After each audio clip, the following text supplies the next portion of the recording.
हम PS2 की पाठ्य पुस्तक रिमझिम से पाठ संख्या 13 हुदहुद इसको पढ़ रहे हैं। तो आइए देखते हैं।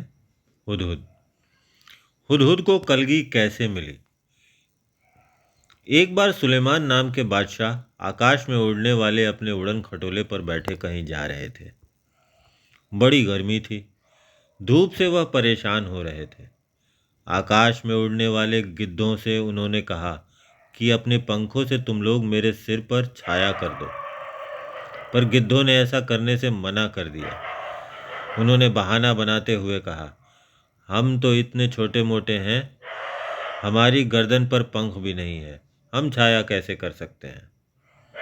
सुलेमान आगे बढ़ गए। कुछ दूर जाने पर उनकी भेंट हुदहुदों के मुखिया से हुई। सुलेमान ने उससे भी मदद मांगी। वह चतुर था। उसने फौरन अपने दल के सभी हुदहुदों को इकट्ठा करके बादशाह सुलेमान के ऊपर छाया कर दी।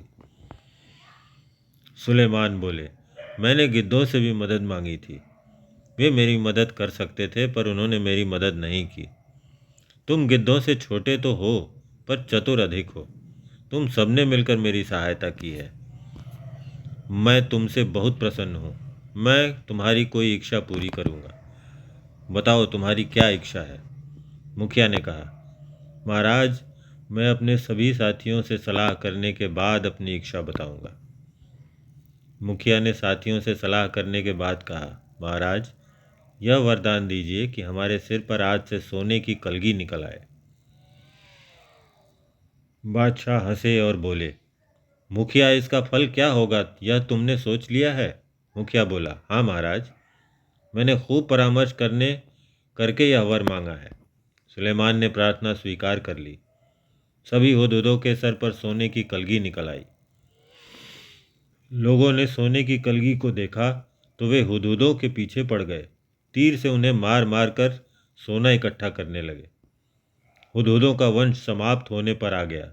तब मुखिया घबराकर बादशाह सुलेमान के पास पहुंचा और बोला, इस सोने की कलगी के कारण तो हमारा वंश ही समाप्त हो जाएगा। सुलेमान ने कहा, मैंने तो शुरू में ही तुम्हें चेतावनी दी थी। खैर जाओ, आज से तुम्हारे सर का ताज सोने का नहीं, सुंदर परों से हुआ करेगा। और तभी से हुदहुदों के सिर पर परों का यह ताज कलगी शोभा पा रहा है। हुदहुद एक बहुत ही सुंदर पक्षी है। क्या तुम्हें पता है इसके शरीर का सुंदर भाग कौन सा है? इसके सिर की कलगी बहुत सुंदर है। वैसे तो यह इसे समेटे रहता है, पर जैसे ही किसी तरह की आवाज़ होती है, यह चौकन्ना होकर परों को फैला लेता है। तब यह कलगी देखने में हूबहू किसी सुंदर पंखी जैसी लगने लगती है। इस कलगी के बारे में तुमने अभी एक सुंदर कहानी भी पढ़ी है। हुदहुद का सारा शरीर रंग बिरंगा और चटकीला होता है। एक पक्षी और इतने सारे रंग। पंख काले काले होते हैं, जिन पर मोटी सफ़ेद धारियां बनी होती हैं।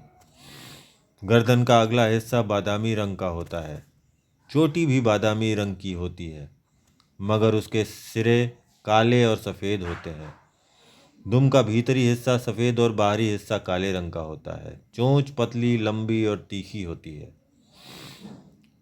इस चोंच से आसानी से ज़मीन के भीतर छिपे हुए कीड़े मकोड़ों को ढूंढ निकालता है।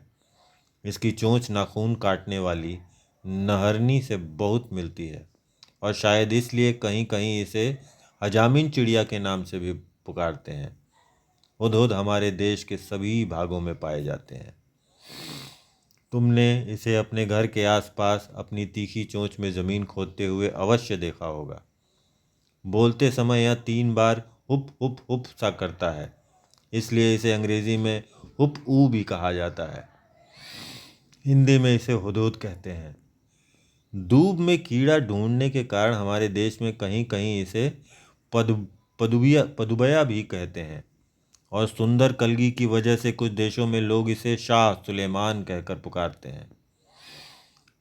मादा हुदहुद 3 से 10 तक अंडे देती है।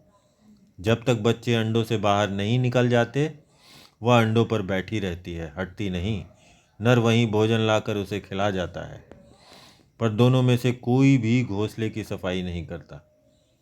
संसार के विख्यात पक्षियों में से एक है यह हुदहुद।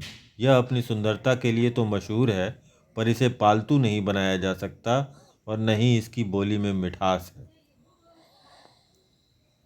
तो ये आपने देखा हुदहुद, अजामिन चिड़िया भी कहते हैं, पदुभया भी कहते हैं, कीड़े खाती हैं। ये बहुत सुंदर चिड़िया है। ये इसके बारे में कहानी भी शाह सुलेमान के रूप में सुनाई गई। तो ये आपने देखी, अच्छे उच्चारण के साथ इसे बार बार पढ़ें। Thank you.